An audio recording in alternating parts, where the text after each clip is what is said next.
Hi students, I am Dr. G. Tinmuri welcoming you all to another interesting session on fire and ice. Now let's learn about the author who is very familiar to you. Robert Lee Frost, March 26, 1874 to January 29, 1963, was an American poet. His work was initially published in England before it was published in America. He is highly regarded for his realistic depictions of rural life and his command of American colloquial speech. Frost was honored frequently during his lifetime, receiving 4 Pulitzer Prizes for poetry. He became one of America's rare public literary figures, almost an artistic institution. He was awarded the Congressional Gold Medal in 1960 for his poetical works. Now listen to the poem. Some say the world will end in fire, some say in ice. From what I have tasted of desire, I hold with those who favor fire. But if it had to perish twice, I think I know enough of hate to say that for destruction ice is also great and would suffice. Now children, read the poem once and write what you understood from the poem. Children, read the poem again and try to write the inherent meaning of the poem. Hope you have got some idea about the theme of the poem. To add further, let's learn the poem in detail. Let me give a brief introduction to the poem. Robert Frost's poem, Fire and Ice, expresses the profound idea that the world would end in either of the two ways, either by ice or fire. Both the components are compared with self-destructing human emotions, that is, hatred and desire. The poem very artistically underpins the philosophy that we let our emotions rule us, and if we don't control them, they will surely destroy everything around us. Similarly, he thinks fire and ice both are just as competent in bringing the world to a catastrophic end. Regarding the summary of the poem, Robert Frost's poem Fire and Ice is a strong, symbolic poem where fire is used as the emotion of desire and ice, that of hatred. He has used the idea of two groups who have their own possible explanation for the end of the world. One is of the opinion that fire alone can destroy each and every possibility of life on earth, while the other thinks that if ice as a result of extreme low temperatures could cover the earth's surface, it would lead to the end of the world. Both the components are compared with self-destructing human emotions, that is, desire and hatred. The poet is originally of the opinion that he has been very closely associated with the fiery desires and considers it capable of bringing human beings on the verge of destruction.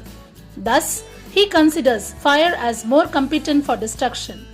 But then, he thinks that icy hatred is just as capable of ruining humans, though slowly and steadily. Therefore, if earth was to end twice, ice would be just as good as fire. If fire would lead to rapid destruction, ice would lead to silent damage. Similarly, if fire is pure passion, ice is pure reason.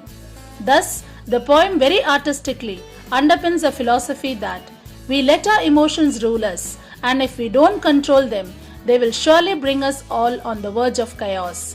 What does fire and ice symbolize? In short, fire represents desire and ice hatred.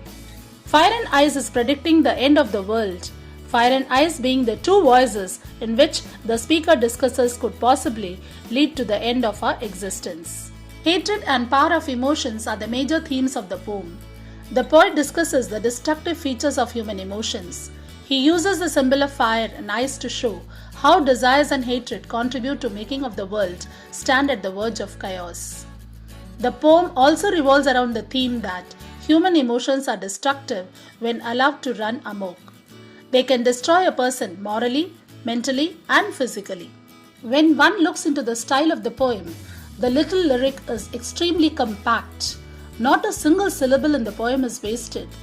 The aim of the poem is aphorism, brevity. The subject is highly sublime. The language is very simple.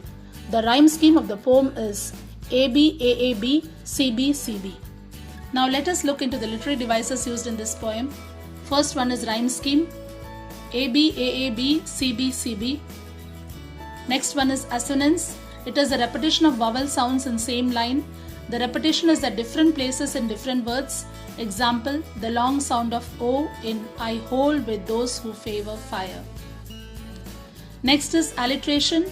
Alliteration is the repetition of a consonant sound at the start of two or more closely placed words. You already know about alliteration. We have studied in many poems. Example is favor, fire, and world will. Next is imagery. Imagery is used to make readers perceive things involving their five senses. Example, some say the world will end in fire. To say that for destruction ice is also great. Next one is anaphora. The repetition of a word or expression at the start of two or more consecutive lines. Example, some say is repeated at the start of lines 1 and 2. Next poetic device is personification. Personification is to give human qualities to inanimate objects. In this poem, fire and ice are capable of destruction. Thus, the poet personifies fire and ice by giving them mind and power to destroy anything. Next is enjambment. It is defined as a thought or clause that does not come to an end at a line break. Rather, it moves over to the next line. For example, from what I have tasted of desire, I hold with those who favor fire. Let us now comprehend and understand the poem. Let's take the first stanza. Some say the world will end in fire, some say in ice. From what I have tasted of desire, I hold with those who favor fire. The questions are: A. What do people think about the ending of the world? B. What is the poet's opinion?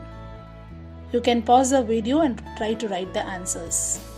Check your answers. A. Some people think that the world will end in fire. Others say that it will end in ice. B. The poet thinks that it is right that the world will end in fire.